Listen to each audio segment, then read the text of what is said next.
आज हम लोग सेट नंबर 2024 का सेट 5वां हल करने चल रहे हैं, आयन। ठीक है ना। 4 सेट हल हो चुका है और फटाफट फटाफट बढ़ते हैं। और लगातार जैसे कि तुम लोग हल कर रहे होगे, देख पा रहे होगे कि हल करने में मजा आ रहा है। मजा आ रहा है ना केमिस्ट्री हल करने में। तो एकदम फटाफट फटाफट आगे बढ़ते हैं। सेट नंबर 5 और 824 आयन सेट है यह, जिसमें उपभाग नंबर 2 हर बार हम लोग हल करते हैं। उपभाग 2 का क्वेश्चन नंबर 8वां क्वेश्चन देखो क्या कह रहा है अपना। कह रहा है कि हाइड्रोजन आयन की प्रकृति होती है। कह रहा है कि हाइड्रोजन आयन की प्रकृति पूछ रहा है हमसे, नेचर। एक बात सबको पता है कि इसका जो नेचर होता है हाइड्रोजन के आयन का, कैसा होता है बच्चा? क्या क्षार देता है? OH आयन कैसी प्रकृति होती है? क्षारी। CO3 पर 2 दिया, यह कैसी होती है? लवण, उदासीन। ठीक है ना तो H पर प्लस हो ना तो OH पर माइनस हो। देखो H पर प्लस अम्लीय प्रकृति, OH पर माइनस क्षारीय प्रकृति, और इसके अलावा कोई भी दे दिया जाए माइनस प्लस, वो कैसा हो जाएगा? उदासीन प्रकृति का। तो अम्लीय प्रकृति का हो गया। क्लियर हुआ ना? पहचान में आ जाएगा। तो कोई जरूरी नहीं कि पेपर में H पर प्लस ही दे दे। H पर प्लस कैसी प्रकृति का भैया? अम्लीय है। और अगर OH माइनस दे दिया तो कह दोगे क्षारीय है। आइया दोनों में से कोई नहीं होगा तो फिर क्या होगा? वो उदासीन प्रकृति का होगा। आगे देखते भैया अगला नंबर क्या कहता है लल्ला। अगला नंबर कहता है कि धावन सोडा में एक अणु में जल के अणुओं की संख्या होती है। आ जाओ थोड़ा सा इधर। 9वां नंबर, धावन सोडा का सूत्र सबको पता है जी, Na2CO3। पूरा क्लियर कर देते हैं। सोडियम कार्बोनेट निर्जल, क्या हुआ?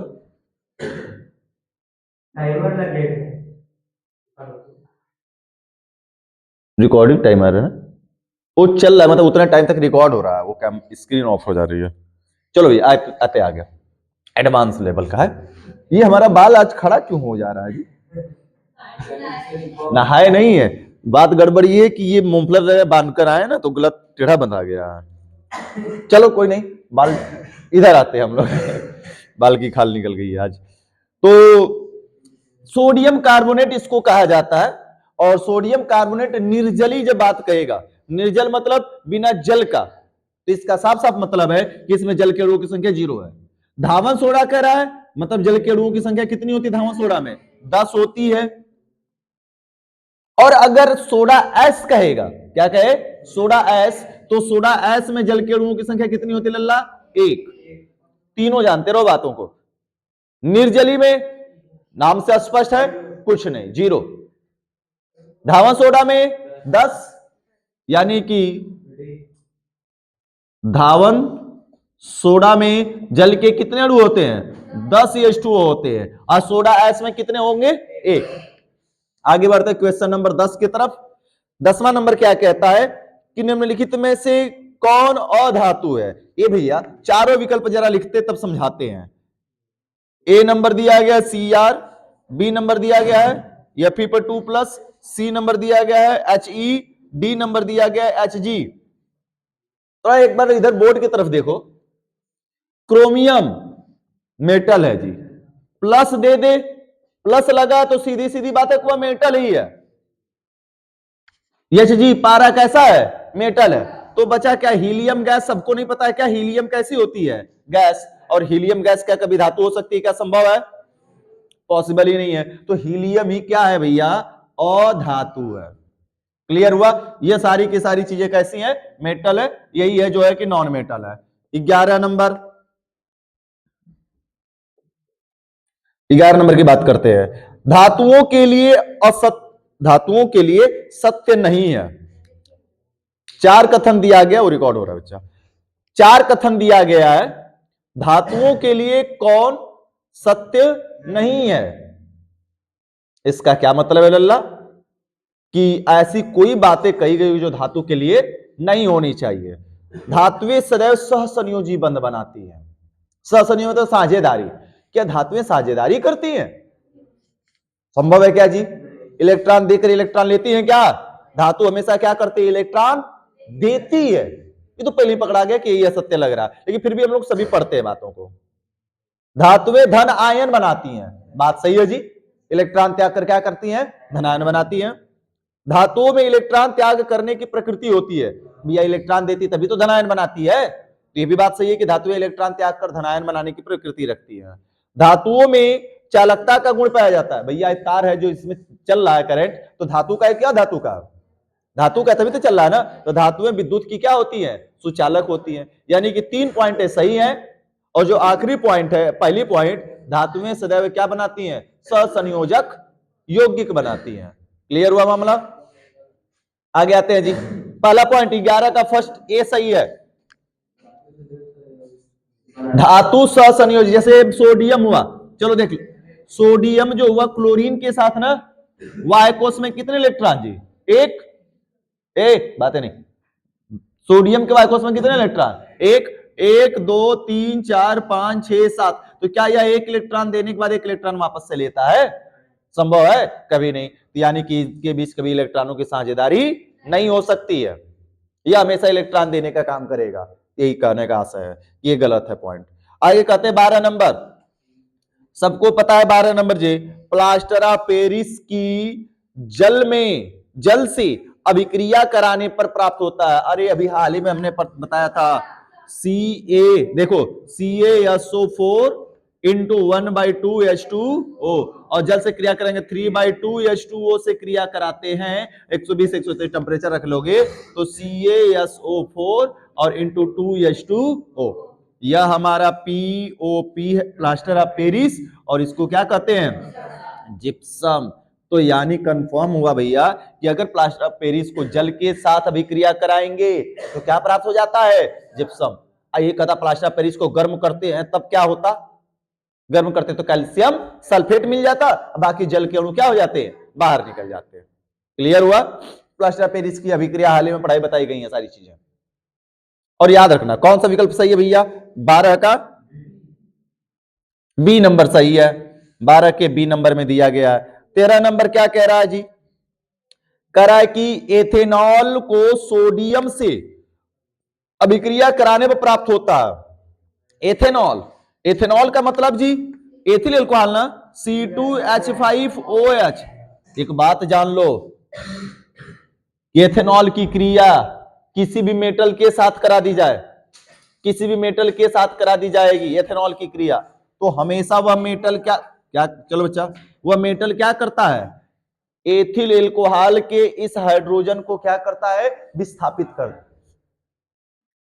हर बार कौन कौन से मेटल से विस्थापित कर पाएंगे, तो भी सक्रियता श्रेणी हमने बताया हुआ है। क्लीन करने वाला लेकर चले गए।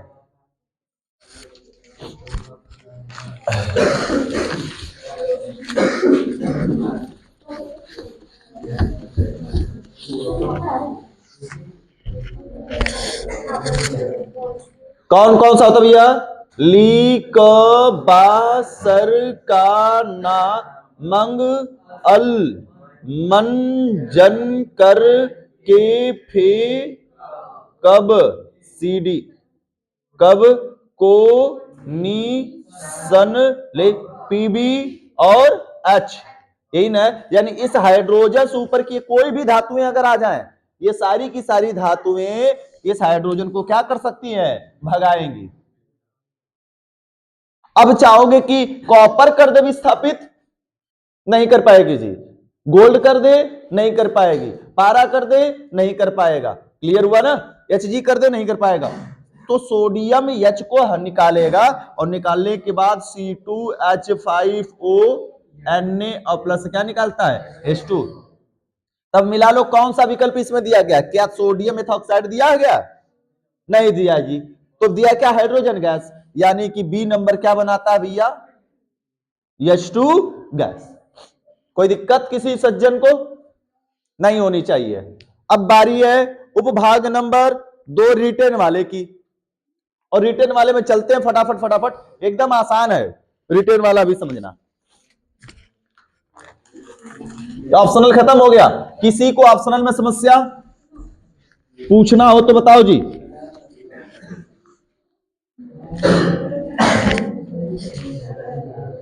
अब आते उपभाग नंबर 2 रिटर्न में अपने।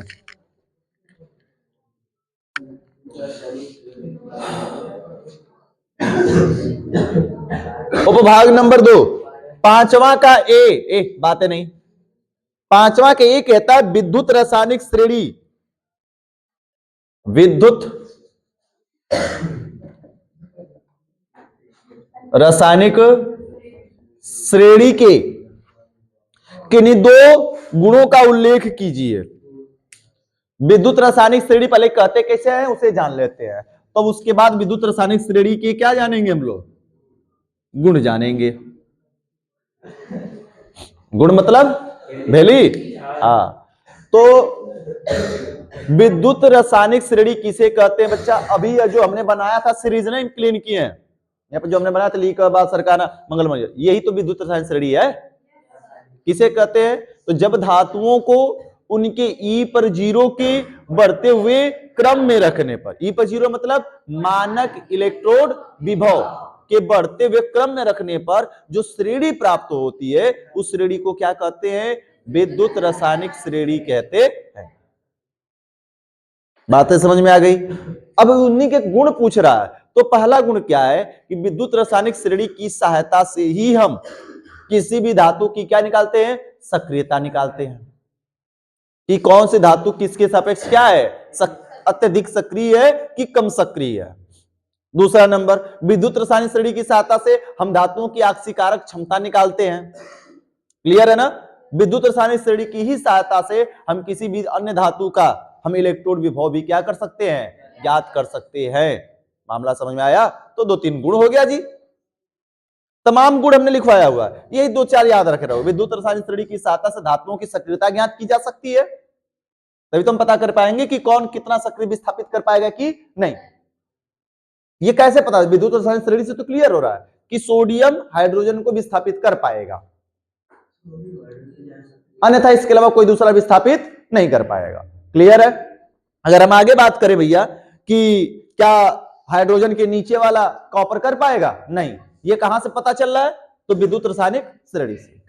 तो पहला पॉइंट क्या लिख सकते हैं इसमें हम लोग है, फर्स्ट नंबर, कि विद्युत रासायनिक श्रेणी की सहायता से हम धातुओं की सक्रियता ज्ञात करते हैं। दूसरा नंबर, विद्युत रासायनिक श्रेणी की सहायता से हम धातुओं के इलेक्ट्रोड विभव ज्ञात कर सकते हैं। क्लियर है। विद्युत रासायनिक श्रेणी की ही सहायता से हम धातुओं की आक्सीकारक और अपचायक क्षमता ज्ञात करते हैं। हो गया 3 गुण, 2 पूछा था 3 लिख दिए, काम खत्म। कोई दिक्कत। अब अगला नंबर बी नंबर क्या कह रहा है देखते हैं। क्या चीज, क्या कह रहे हो जी, परमाणु क्रमांक 11, बड़ी गौर से सुनो भैया, ये खतरनाक क्वेश्चन नहीं है कुछ भी। कह रहा है कि परमाणु क्रमांक 11, सोडियम का परमाणु क्रमांक कितना है, 11। क्लोरीन का परमाणु क्रमांक, क्लोरीन का परमाणु क्रमांक कितना दिया लल्ला, 17 के संयोजन से Na पर प्लस और Cl पर माइनस का बनना समझाइए।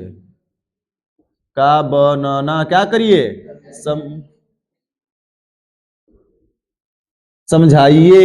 यही हमसे समझाने के लिए कह रहा। तो क्या समझाना है, क्या हल करते हैं ना सीधे सीधे, एकदम आसान है जी। संयोजकता लेसन से लिया गया, संयोजकता से हम कहेंगे कि सर जी सोडियम का परमाणु क्रमांक 11 है तो इलेक्ट्रॉनिक विन्यास करिएगा, तो 2,8 कितना होगा 1।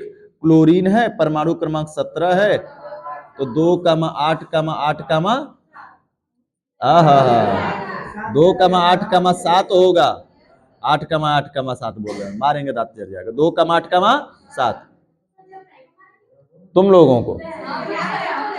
तो यहां पर क्या होगा, यह बात क्लियर है कि सर जी जिसके वाय कोष में 1, 2, 3 आता है, 4, 3 आता है, वो इलेक्ट्रॉन क्या करता है, देता है। अब 5, 6, 7 वाले इलेक्ट्रॉन लेते हैं, यही रूल है ना अपना जी। तो चलो जी बनाते हैं, जरा देखना। Na के वाय कोष में 1 इलेक्ट्रॉन और Cl का 1, 2, 3, 4, 5, 6 और 7। अब यह 8 करने के लिए यह 1 इलेक्ट्रॉन त्याग कर 8 करेगा या 1 इलेक्ट्रॉन लेकर, यह लिया तो लुईस संरचना बनेगी। पहले कौन सी बनेगी? लुईस संरचना। N ने 1 इलेक्ट्रॉन दिया N पर प्लस, और Cl 1 2 3 4 5 6 7 था, 1 लिया 8, 1 माइनस, लेकिन बगल में बनाएंगे बंध संरचना। तो बंध संरचना क्या बन जाती है सब तुमको पता है कि हम पास पास में प्लस माइनस लगा के लिख देते हैं। इस पर प्लस और Cl पर क्या लगा देंगे? माइनस। तो क्या लिख देंगे? नीचे लिखेंगे अतः, अतः दी गई संरचना से स्पष्ट है कि यह एक प्रकार की कौन सी संयोजक बंध बनाते हैं? वैद्युत अन्य। अतः अतः अन्य व Cl वैद्युत संयोजी बंध क्या करते हैं? बनाते हैं। अतः दी गई संरचना से स्पष्ट है कि, अतः दी गई संरचना से स्पष्ट है कि Na और Cl हमेशा आपस में मिलकर वैद्युत संयोजी बंध बनाते हैं। कोई डिस्टर्ब, किसी को कोई दिक्कत है क्या? क्लियर है ना? एकदम आसान है जी, हलवा टाइप का क्वेश्चन है और ऐसे ही आते हैं। आगे बढ़ते हैं लल्ला हम लोग क्वेश्चन नंबर 6वें की तरफ। उदासीनीकरण की अभिक्रिया किसे कहते हैं? तो सबको पता है कि उदासीनीकरण मतलब उदास होना। आज जब भी कोई चीज उदास होती है तो वह लवण और क्या बनाती है? जल। हमने बताया है याद करने का तरीका कि आदमी उदास होकर रोता है तो उसकी आंखों से आंसू निकलते हैं। आंसू में पानी होता है और नमक होता है जी। नमकीन लगता है कि नहीं लगता है? टेस्ट करके देखो, और नहीं अगर किए तो बताओ, हम टेस्ट करा देते, तुम लोग को मारेंगे एक एक थप्पड़, तुरंत रोना शुरू करोगे, और रोगे तो उसको सीधे टेस्ट भी कर लोगे हैं? तो उदासीनीकरण किसे कहते भैया? थोड़ा परिभाषा रिपीट करो। वह रासायनिक अभिक्रिया जिसमें अम्ल तथा क्षार परस्पर रासायनिक संयोग करके लवण तथा क्या बनाते हैं? जल बनाते हैं। क्या कहलाता है भैया? उदासीनीकरण कहलाता है। मामला क्लियर हुआ? फिर से रिपीट करते हैं। क्वेश्चन नंबर 6वें का ए कह रहा है उदासीनीकरण लिखिए। तो साधारण सी परिभाषा है कि सर जी अम्ल और क्षार जब भी संयोग करते हैं तो लवण वह क्या बनाते हैं? जल बनाते हैं। इसी क्रिया को न्यूट्रलाइजेशन कहते हैं, यानी उदासीनीकरण कहते हैं। तो साधारण सी परिभाषा है। एग्जाम्पल देखते हैं। यन्ने देखो इधर लेते हैं HCl हाइड्रोक्लोरिक एसिड और NaOH क्षार क्रिया करेगा तो NaCl से मिल जाएगा, NaCl OH H से मिल जाएगा, तो यह क्या? लवण, और यह क्या बना? जल। इस क्रिया को तुम क्या कह दोगे? उदासीनीकरण।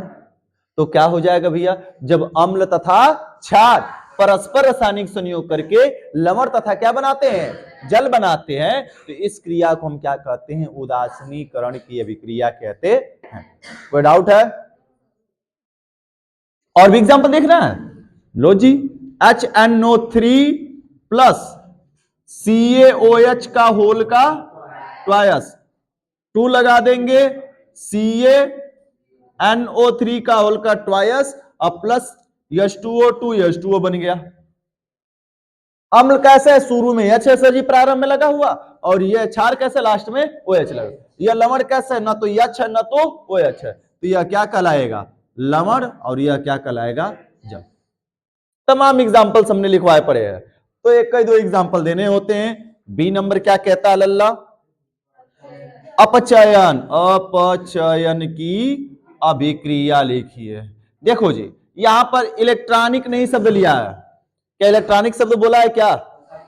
कहता कि अपचयन की इलेक्ट्रॉनिक परिभाषा लिखिए, तो इलेक्ट्रॉनों पर आधारित वाले लिखते हैं, लेकिन केवल अपचयन कह रहा है। इसका साफ साफ मतलब है कि यहां पे हमें कौन सी परिभाषा लिखनी है? साधारण।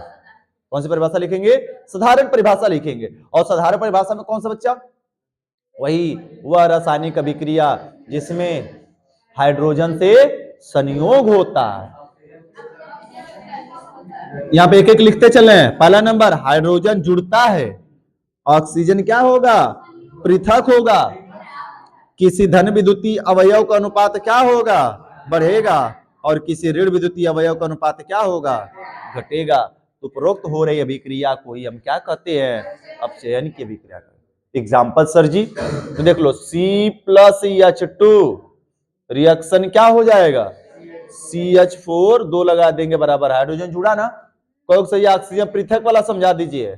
SO3 को हमने गर्म किया और क्या बन गया, SO2 प्लस O2, तो ऑक्सीजन निकल रहा है ना। अगर हम बात कर ले SnCl4 से क्या हो जा भैया, SnCl2, तो यहां पे यह ऋणावेशित अवयव है। कैसा, ऋणावेशित। एक संबंधित 4 से एक संबंधित कितना हो गया, 2 हो गया। तो ऋण विद्युतीय अवयव का अनुपात क्या हो रहा है बच्चा, घट रहा है। क्लियर हुआ। तो ऐसी सभी अभिक्रियाएं वह रासायनिक अभिक्रिया जिनमें हाइड्रोजन से संयोग होता है, ऑक्सीजन पृथक होता है, किसी धन विद्युतीय अवयव का अनुपात बढ़ता है तो किसी ऋण विद्युतीय अवयव का अनुपात घटता है। तो उपरोक्त अभिक्रिया को ही हम कौन सी अभिक्रिया कह देते हैं, अपचयन की अभिक्रिया कह देते हैं। कोई डाउट है किसी को, एकदम हलवा परिभाषा है कि नहीं है जी। एग्जाम्पल, अरे एक दो एग्जाम्पल लिखना जरूरी है, कोई भी एक चाहे दो एग्जाम्पल लिख दो, कोई जरूरी है कि 4-5 एग्जाम्पल लिखना, चारों पॉइंटों पर है, ठीक है ना। चारों पॉइंटों पे एग्जाम्पल लिखने की कोई आवश्यकता नहीं है जी, तुम किसी पर एग्जाम्पल लिख दो चलेगा काम। अब आगे क्या है, ये सबसे खतरनाक टॉपिक दे दिया है इस बार इस वाले सेट में। हर एक सेट में टिप्पणी लिखने के लिए देता था, लेकिन इसमें टिप्पणी न लिखकर अभिक्रिया दे दिया है। और अभिक्रिया आएगा, तुम्हें अभिक्रिया याद होनी चाहिए, क्या होता है जब, या आप कैसे प्राप्त करेंगे इस टाइप की अभिक्रिया, कंफर्म में मिलेगा आखिरी लेसन से। और एकदम आसान है, फार्मूले अगर याद रहेंगे ना तो अभिक्रिया करा ले जाओगे। अब फॉर्मूला नहीं याद रहेगा तो अभिक्रिया नहीं हो पाएगी, इतनी बात तो समझ के रखना। बस 1 मिनट दे दो, क्लीन हो गया। पता नहीं ठंडी को इस चिपक जा रहा है, ठंडी आज एक बैग बढ़ गई है ना, इसका असर है इसके ऊपर।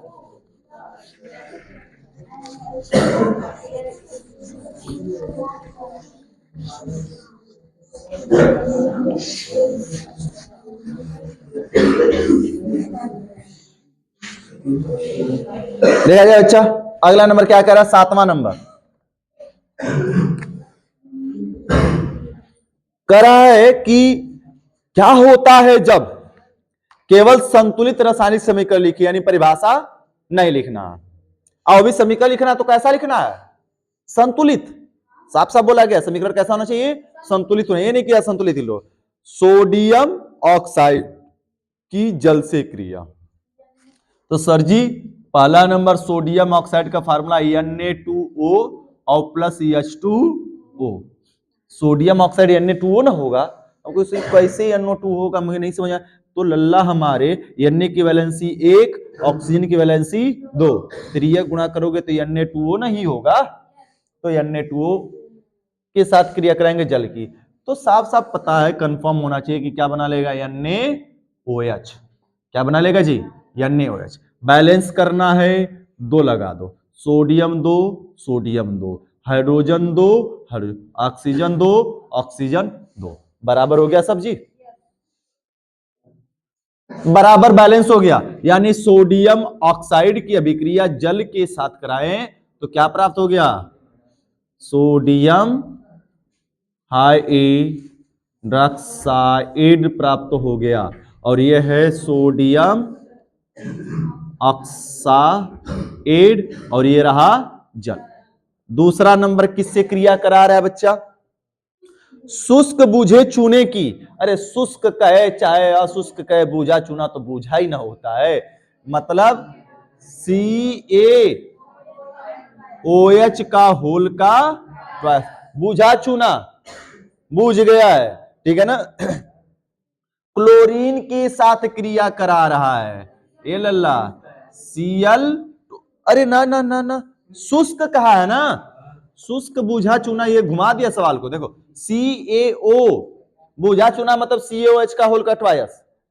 बुझा चुना मतलब क्या हो गया, CaOH का होल का ट्वाइस। शुष्क ले लेना का मतलब उसमें नमी जल नहीं होना चाहिए, नमी और जल नहीं होना चाहिए। तो नमी और जल किसमें नहीं होगा भैया, CaO में। तो शुष्क बुझा चूना या चूना पत्थर इसको कहा जाता है। अगर यहीं पे बात क्या होता ना, बुझे चूने से, तो बुझा चूना का मतलब क्या हो जाता, केवल CaOH का होल का ट्वाइस हो जाता, ठीक है। लेकिन शुष्क लगा देने से मतलब हुआ कि उसमें जल नहीं होना चाहिए, और जल नहीं हो तो साफ साफ मतलब क्या हो गया भैया, CaO। इसी को चूना पत्थर भी कहते हैं, या इसी को कहेंगे शुष्क बुझा चूना। की क्रिया किसके साथ करा रहा भैया, शुष्क क्लोरीन गैस के साथ। तो ये ब्लीचिंग पाउडर बनने की क्रिया नहीं दिख रही है क्या, CaCO ब्लीचिंग पाउडर, या इसी को क्या कहते हैं हम लोग हैं, विरंजक चूर्ण बन गया, ठीक है ना। इसी को नाम है भैया शुष्क बुझा चूना, और यह शुष्क क्लोरीन गैस। दूसरी नंबर क्रिया किससे के साथ करा रहा है लल्ला, एथेनॉल की। अरे भैया देखो ये तो कितनी बार हमने कराया है जी, CH3CH2OH, ethanol meth eth OH, proof कहां जाएगा जी, सांद्र सल्फ्यूरिक अम्ल की उपस्थिति में H2SO4, बोला ना कि सांद्र सल्फ्यूरिक अम्ल के आधिक्य के साथ यानी उपस्थिति में 160 डिग्री सेल्सियस से 170 पर कराते हैं। तो सबको पता है 120 से 130 पर कराते हैं तो डाई एथिल ईथर बनता है, और 160 से 170 पर कराते हैं तो यहां से OH एक H इसका निकलता है, तो H2O। तो अब बच क्या जाता है भैया, C2H4 प्लस H2O, क्या बन गया, एथेनॉल से एथिलीन बना लेता है। क्योंकि सही कैसे निकला नहीं समझ में आया तो चलो इधर रिएक्शन समझ लो, इधर स्ट्रक्चर के माध्यम से। ये कुछ ऐसे है जी, देखो देखो देखो देखो देखो, लुक एट बोर्ड पर, क्लियर हो जाएगा। ये सेम टू सेम चीजें ऐसी ही रहेंगी। क्या हो जाएगा जल्लल्ला, OH निकलेगा बॉन्ड को लेकर, जब इसका गया है तो फिर दूसरे वाले का OH निकलता, देख HB क्या होगा, निकल जाएगा। तो एक H यहां से निकल जाता है बॉन्ड को छोड़कर, तो बॉन्ड नीचे गिरेगा, OH H मिलकर H2O बना लेगा, H2O, और यह क्या बन जाएगा, CH2, एकल बॉन्ड ये दिख रहा है, एक बॉन्ड आ रहा है तो डबल बॉन्ड, और ये क्या बन जाएगा, CH2, बन गया एथिलीन गैस। चौथा नंबर की अगर हम बात कर लें, पॉइंट नंबर 4 की, तो पॉइंट नंबर 4 क्या होगा, आप रख दीजिए, लेकिन एथेनॉल, देखो भैया एथेनॉल की साथ सल्फ्यूरिक अम्ल की उपस्थिति में एथेनोइक अम्ल से क्रिया, एकदम ये भी आसान है जी। एथेनॉल की यानी C2H5OH की क्रिया, यह रहा एथेनॉल, सल्फ्यूरिक है? अच्छा अच्छा, ऊपर वाला छूट गया क्या, एथेनोइक की, ओहो भारी मिस्टेक भारी मिस्टेक, रुक जाओ, आगे आगे घबराओ नहीं।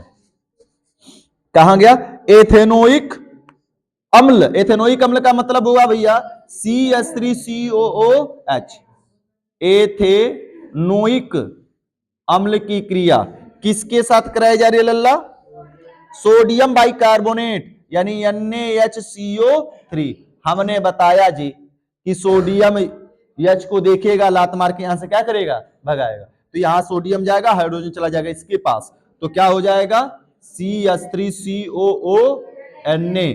और जैसे ही H इसके साथ मिलता तो हमने कई बार बताया H2CO3, और यह दुर्बल होता है, टूटता किसमें है, H2O और CO2। H2 एक O को लेकर निकल जाएगा, H2O, तो बचेगा क्या, H2 निकल गया, एक O निकल गया, तो CO2 बच गया, तो H2O CO2 बना लेता। नाम है सोडियम एसीटेट बना लिया, और कार्बन डाइऑक्साइड और जल। कोई दिक्कत तकलीफ है क्या किसी को, नहीं ना, मामला क्लियर हुआ, इतना समस्या किसी को नहीं होना चाहिए जी। आगे बढ़ते हैं फटाफट हम लोग।